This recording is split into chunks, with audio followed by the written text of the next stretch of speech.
آپ نے سنا کہ اترولہ کی نوابزادی جو علی گڑھ مسلم یونیورسٹی میں پڑھ رہی تھی، اس سے محفوظ نامی نوجوان نے عشق کا اظہار کیا۔ وہ کچھ پولیس راز سا تھا، بند کمروں میں آ جاتا۔ ہاسٹل کی ایک لڑکی نے اس کے کمرے میں مرد کی آواز سن کر شور مچا دیا۔ تمام لڑکیاں جمع ہو گئیں کہ اس نوجوان کو پکڑنا ہے جو نوابزادی کے کمرے میں ہے، لیکن وہ نوجوان بند کمرے سے غائب ہو گیا۔ لڑکیاں تلاشی لے ہی رہی تھیں کہ ایک دوسری لڑکی نے آ کر شور مچانے والی سے کہا کہ اس کے کمرے میں کوئی نوجوان آیا بیٹھا ہے۔ وہ گھبرا کر اپنے کمرے میں پہنچی تو وہاں وہی محفوظ بیٹھا تھا۔ محفوظ نے کہا کہ وہ اسی کے بلانے پر تو آیا ہے، پھر بیٹھے بیٹھے غائب ہو گیا۔ لڑکیاں خوفزدہ ہو کر باہر بھاگی۔ اتنی دیر میں محفوظ نوابزادی کے بند کمرے میں آ گیا۔ نوابزادی نے کہا، اگر مجھ سے عشق کرتے ہو تو میرے والدین سے میرا ہاتھ مانگ لو۔ اس نے کہا، ایسا ہی کروں گا۔ اب آگے کی کہانی سنیں۔ اگلا دن اتوار کا تھا۔ اتوار ہونے کی وجہ سے میں کچھ دیر سے اٹھی تھی اور منجن سے دانت مانجتی ہوئی غسل خانے سے باہر آئی تھی کہ یکایک مجھے چھینک آ گئی۔ عائشہ بن سنور کر نک سک سے تیار ہو کر باہر نکل رہی تھی کہ تھم گئی۔ اس نے غصے سے میری طرف دیکھا اور بولی، کر دی نا بدشگونی۔ ایلو، میں نے کیا کر دیا؟ میں نے حیرت سے پوچھا۔ ارے بے وقوف، ادھر میں اٹھی اور ادھر تم نے چھینک دیا۔ عائشہ بولی۔ اس کی آنکھیں بتا رہی تھیں کہ وہ غصے میں ہے۔ اس دور میں بدشگونی شگون کو بہت اہمیت دی جاتی تھی۔ رات رہتے مرغ نے بانگ دے دیا تو بدشگونی، کالی بلی نے راستہ کاٹ دیا تو بدشگونی، بدصورت بڑھیا دکھائی دے گئی تو بدشگونی، یعنی قدم قدم پر شگن اور بدشگونی کا چکر تھا۔ ہم علی گیرین لڑکیاں بھی جو خود کو ترقی پسند کہتی تھیں مگر اندر سے مشرقیت کو کھرچ نہ پائی تھیں، ہاں کوشش ضرور کرتی تھیں۔ عائشہ کو یہ بات پسند نہیں آئی، اسی لیے اس کا موڈ بگڑ گیا۔ یہ بات لطف النساء نے محسوس کر لی تھی۔ اس نے کہا، انسان کے اندر بھی ایک ڈاکٹر ہے۔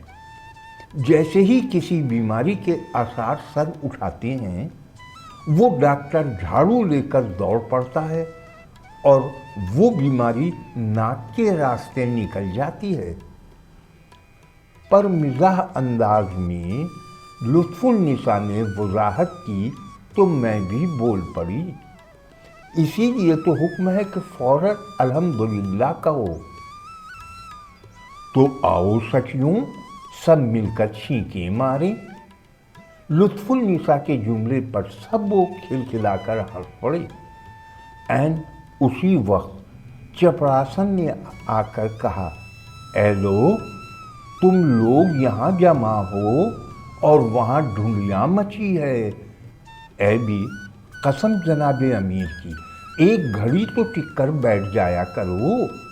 ہائے میں بوڑھی قبر کا کونا تھامے کھڑی، نگوڑ ماری کو اتنا تو نہ ستایا کرو، سیڑھیاں چڑھ چڑھ کر جان نکل جاتی ہے۔ اے بوا، کس نے کہا تھا اوپر آنے کو؟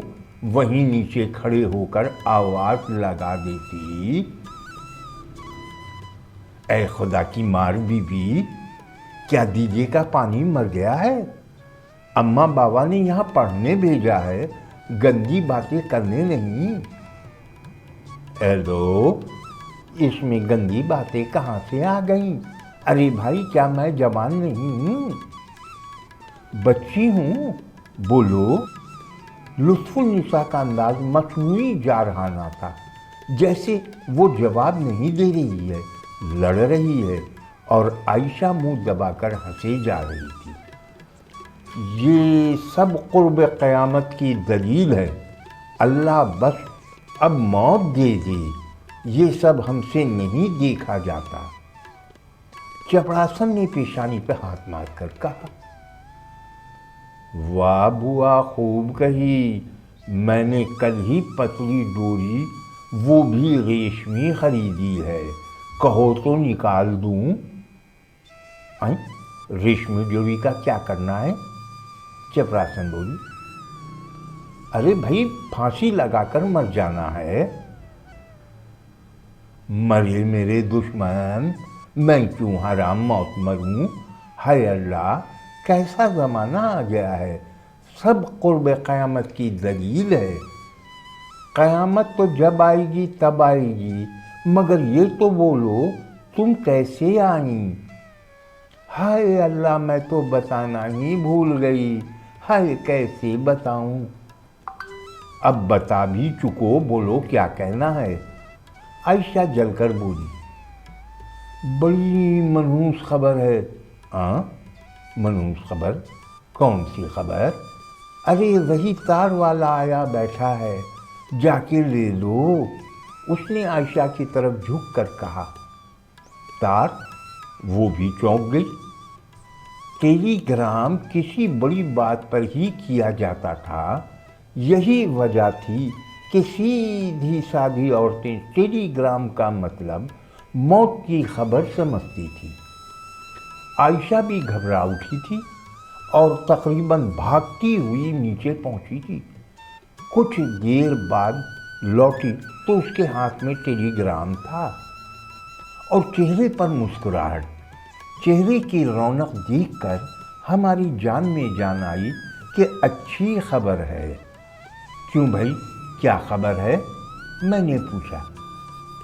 सुनोगी तो तुम भी फड़क उठोगी। आयशा ने दाहिनी आंख दबाकर कहा, फिर टेलीग्राम मेरी तरफ बढ़ा दिया।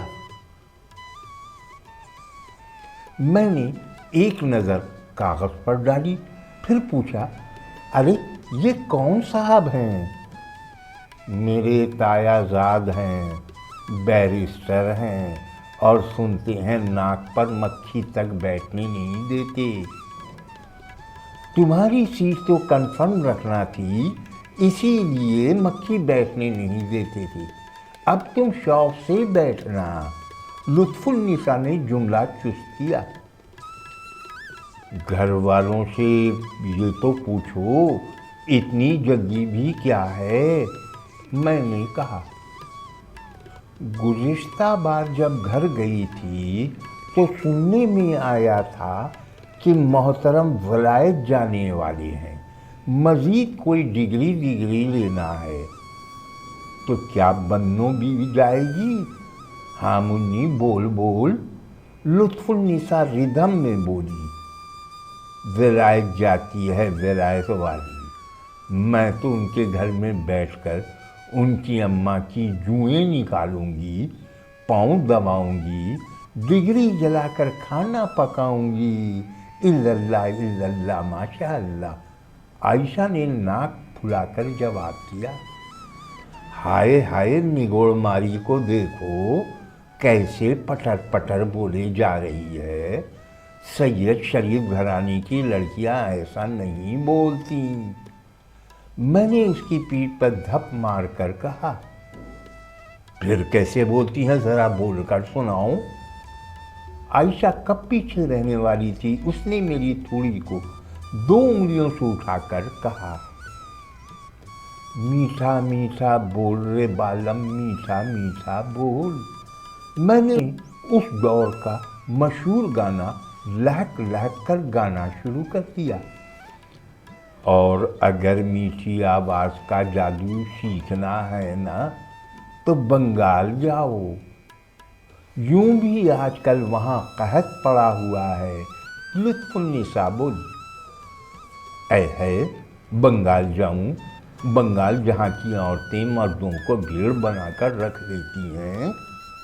आयशा ने बड़ी बूढ़ियों की तरह नाक पर उंगली रखकर कहा, तो क्या हुआ, तुम भी किसी को भीड़ बनाकर ले आना। लुत्फुन्निसा ने लुत्फ लिया।